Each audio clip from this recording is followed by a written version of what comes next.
They're all twats. No illustration provided. One attitude that we really need to drain from the political climate is the idea that every candidate is equally flawed and incompetent, saying that they're all twats. See, in the UK we just had an election. Did you notice? One candidate was a lifelong equal rights campaigner who's never compromised on his principles of making the country and the world a safer and fairer place, running on a platform of social justice, equality, better care for the public, and better management and distribution of essential services, whose main problem in interviews was being too honest. He was up against a colossal pillock, so colossally pillocky that he wears colossal pillockness as his personal brand. This one's irredeemable, proudly, even by Tory standards. He famously gets by on lies. It's as much part of him as direct action and human empathy is of the other guy. But the entry-level cynic marches in, looks at them both and says, "All politicians are corrupt and you can't trust either of them." It's just a dull-ass take. If that's your outlook, a distrust for the whole system,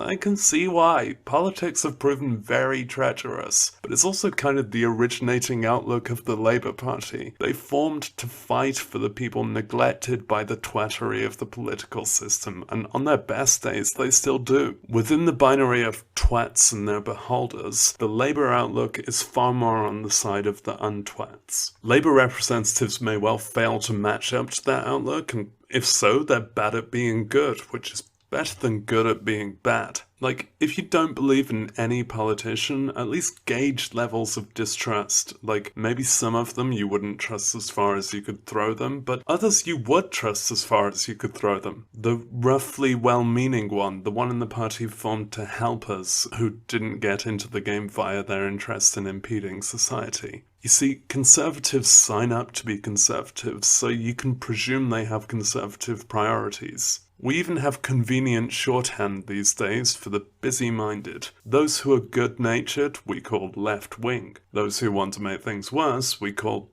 electable. Sometimes both or all major candidates and parties are overwhelmingly corrupt and malign, like in the USA in 2016. And yet, it was really obvious to see which one was notably less corrupt and malign to everyone but the Electoral College. Even if they're all twats, we can at least go for the least twatty rather than twatty McTwat. Saying they're all twats is an ignorant attempt at an intellectual high ground, even if they are all twats. If we want to make the world better, we steer it toward less twatitude, less of the teachings of Margaret Thatcher. Even if both candidates are farcically terrible, if you're disregarding them both, then it's time to look at their policies and see which of those you'd vote for. A reaction to Labour's 2019 manifesto from people pretending to have read it was that it was unrealistic, that they couldn't afford it. But they've thought that bit through, because that's their job, and they might have to undertake it someday if you'd ever trust someone trying to help you. Separately, criticizing that it's unrealistic involves recognizing that it's a good idea, but then concocting a way to disagree because austerity feels safer. And that's the big damn con of the last decade, or arguably 4 decades, the neocon. See, feeling safe is the emotional target of conservatism by definition, so much so that even the harshest precarity can be cast as safe. The 2019 Conservative campaign employed scare tactics about how a Labour government could apparently somehow make things worse, with their ideas for how to make things better. But making things better is an unfamiliar concept after the austerity decade. It's a distant dream. The unknown is scary compared to the known way that the incumbent administration are continually making things worse. It would be up to the elected party to make their manifesto real. But it was this facile attitude, acting too jaded to recognize benevolence, that kept the well-meaning from being elected. So we get the same party we've had for the last 9 years of austerity, keeping things realistic by making people suffer. But no chaos with Ed Miliband, eh?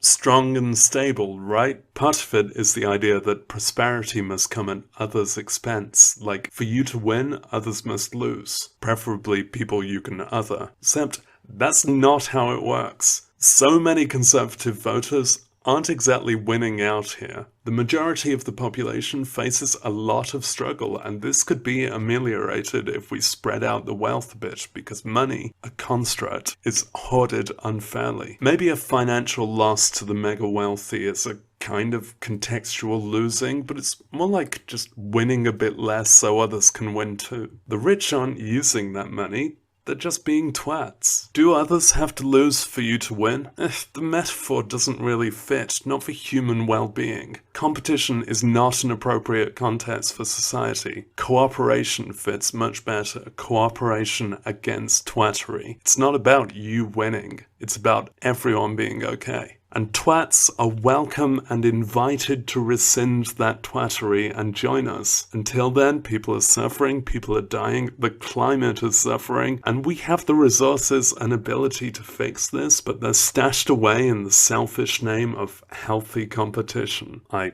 hope you heard the eye roll there. We should believe that things can get better, and resistance to twats will make it happen. Activism by and on behalf of those who suffer will make it happen. AKA, left-wing policy will make it happen. Saying all politicians are twats is a lazy, bad twatitude, and if we can kick it out, then things just might get a bit less twatty. Welcome to Saying the Word Twat. Today on Saying the Word Twat that we are going to say is the word twat. This is how to say the word twat. Twat. See you next time on Saying the Word Twat. Please like and subscribe.